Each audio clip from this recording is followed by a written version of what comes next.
जय श्री कृष्ण। राधे राधे। श्री हरिदास।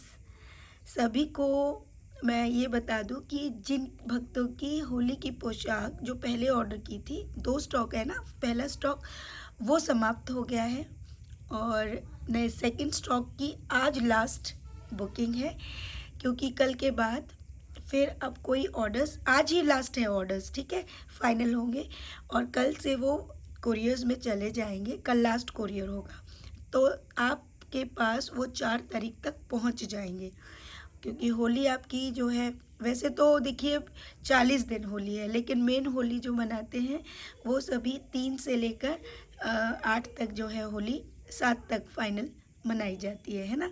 तो तब तक उस 4 तारीख तक आपके पास पोशाकें पहुंच जाएंगी, ये सेकेंड लॉट की भी, ठीक है। तो यहाँ पे आपका सॉल्यूशन हो गया। अब तो कोई भी भक्त बिल्कुल परेशान ना हो जिनके ऑर्डर्स आए हैं, क्योंकि लिमिटेड ही ऑर्डर्स थे और मैंने ज़्यादा रखती नहीं हूँ, मैं सिर्फ उतना ही जितना हम कर पाते हैं। अब हम बात करते हैं सेकंड। आप सबके लिए बहुत सारे सुंदर सुंदर, मतलब लाला लालियों के लिए बहुत सुंदर सुंदर सरप्राइज़ हैं। वो सारे सरप्राइज़ हम होली के बाद ही क्लियर करेंगे, क्योंकि अगर आप पहले कर देंगे तो सारा हौच पौच हो जाएगा और लाला लाली तो सभी के इतने नटखट हैं कि उनको वो सारी चीज़ें अभी चाहिए होंगी। इसलिए हम थोड़ा सा इंतज़ार करेंगे होली के बाद का। तो होली के बाद हम सेलिब्रेट करेंगे लाला लालियों के साथ सुंदर सुंदर चीज़ें।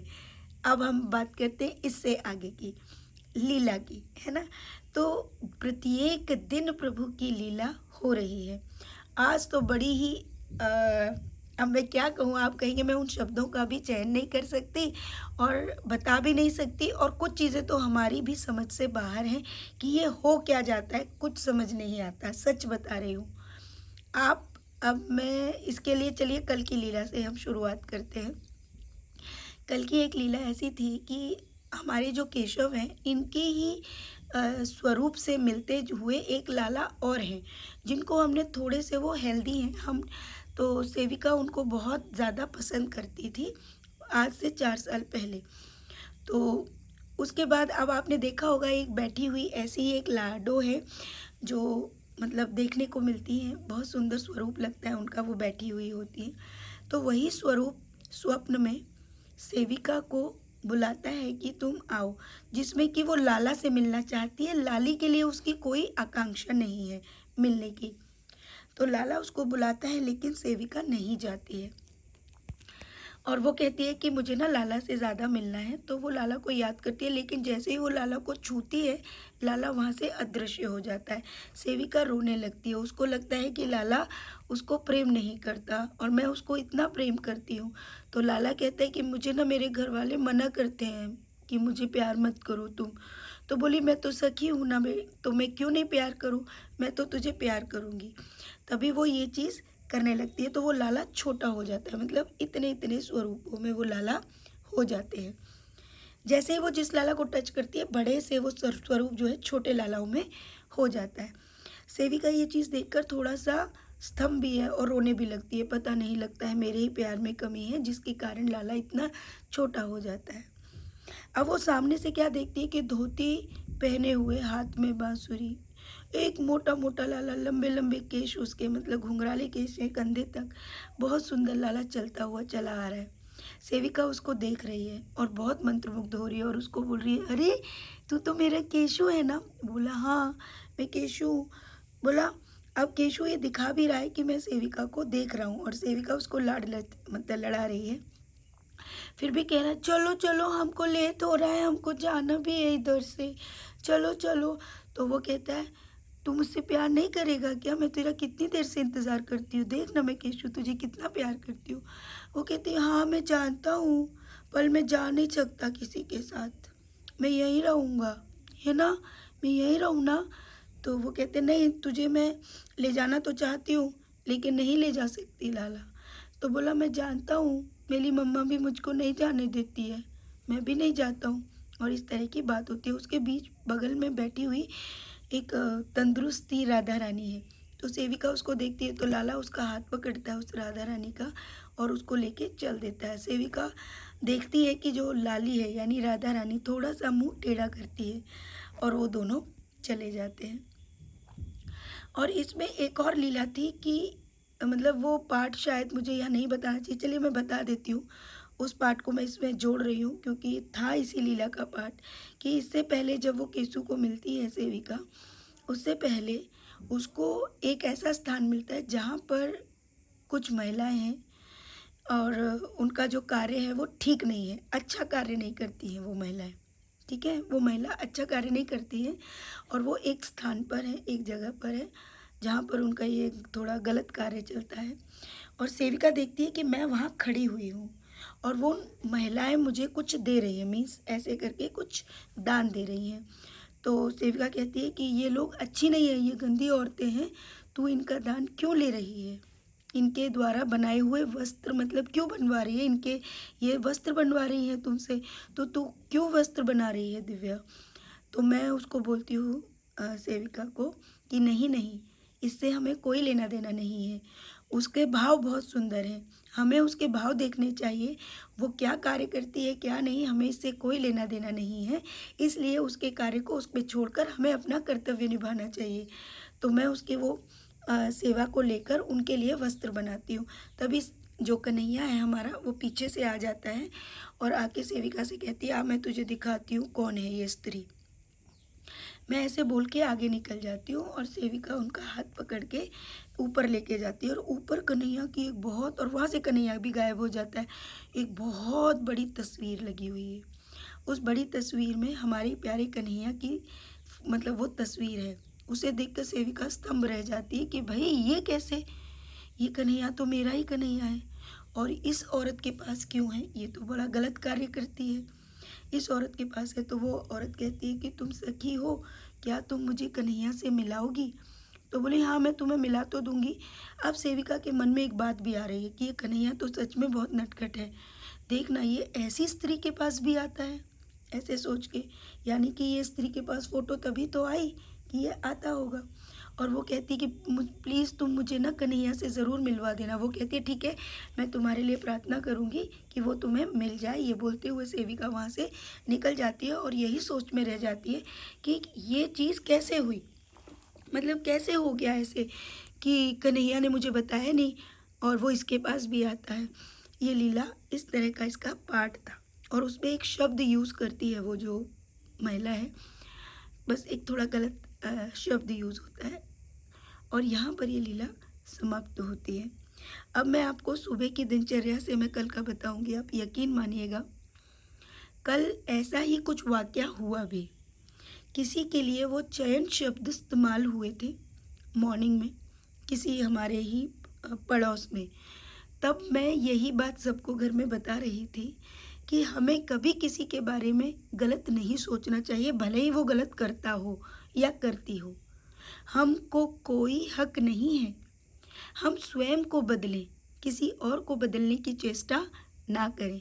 हम अपना अच्छा कर्म करते जाएं 100%। किसको बदलना है, किसके जीवन में क्या कार्य है, ये प्रभु देखेंगे और प्रभु करेंगे। हम किसी को ज्ञान भी तभी दे सकते हैं जब कोई ज्ञान हमसे मांगता हो, है ना।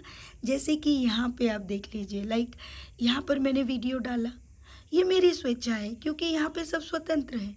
अब यहाँ पर ज्ञान लेने की इच्छा जिसकी होगी वो लेगा, जिसको नहीं लेना है वो चला जाएगा।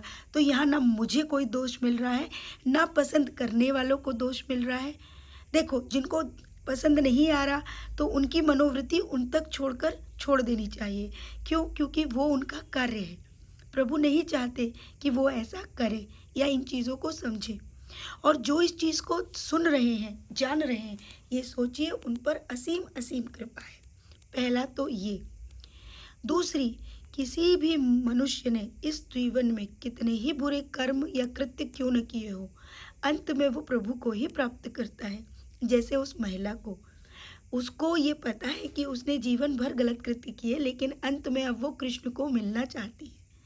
तो ये हर किसी के जीवन से कहीं ना कहीं जुड़ा होता है, क्योंकि हर मानव ने कहीं ना कहीं कुछ न कुछ पाप किए होते हैं।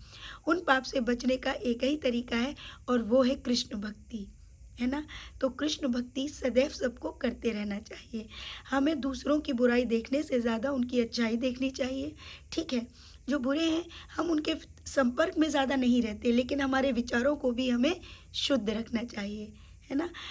तीसरी बात, बहुत सारे लोग सोचते हैं कि हम किसी गलत को स्पर्श करेंगे तो ऐसा होगा, ऐसा होगा। देखो, ये भावना भी तुम नहीं लाओ, तुमको दिख भी रहा है और कोई आके तुमसे प्रेम से गले मिलेगा तो तुम नहीं मिलोगे क्या? मिलना चाहिए। ये तुम्हारी शुद्धि है।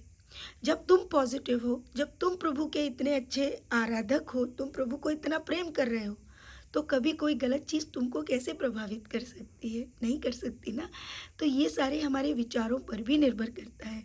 लेकिन हाँ, शुद्धि की ज़रूरत होती है। शुद्धि प्रत्येक दिन करते रहना चाहिए और वो होती है हमारे मन की, क्योंकि ये मन ही है जो ऐसे अच्छे बुरे विचारों को लाता है। इस शरीर को टच करने से कोई फ़र्क नहीं पड़ेगा ज़्यादा, है ना। अगर आप शुद्ध हो गए हो पूर्ण रूप से आत्मा के द्वारा, आप जान चुके हो कि आपके अंदर भी वही आत्मा है, सामने वाले के अंदर भी वही आत्मा है, यानी सामने वाला भी प्रभु है, आप भी प्रभु है। आपके जीवन में आ रहे दुख अगर आपके प्रियजन आपको दे रहे हैं तो वो प्रियजन भी आप ही के कर्म के रूप में प्रभु द्वारा आपको प्राप्त हो रहे हैं।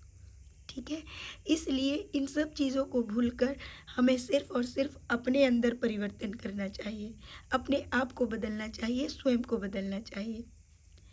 तो ये थी आज की प्यारी सी कल की लीला। और उसके बाद सेकंड पार्ट था लीला का, वो केशु यानी केशव और वो राधा रानी। तो जब हम वृंदावन से निकल रहे थे तो वहीं पर एक शॉप है, उन्होंने मुझे आवाज़ लगाई, राधे राधे बोला और मैं पीछे की तरफ आई। उन्होंने कहा, दीदी आप हमारी शॉप पे वीडियो नहीं बनाते? तो मैंने कहा, क्या वीडियो बनाना? तभी मेरी नज़र उधर सामने बैठे उस लाला पे पड़ी जो स्वप्न में था। सेविका बोली, ये वही लाला है। मैंने कहा, देखना। और लीला भी सच बताऊँ मुझे स्वतः ही याद आ गई उस लाला को देखते ही, क्योंकि मैं तो केशव को जानती हूँ। तो मैंने कहा, देख मतलब सोना, लीला देख कंप्लीट हो गई। दोनों राधा रानी का जोड़ा वहाँ बैठा हुआ था और मुझे इतना प्रेम आ रहा था। लेकिन देखो, ये सत्य है कि हम उनको नहीं ले जा सकते थे।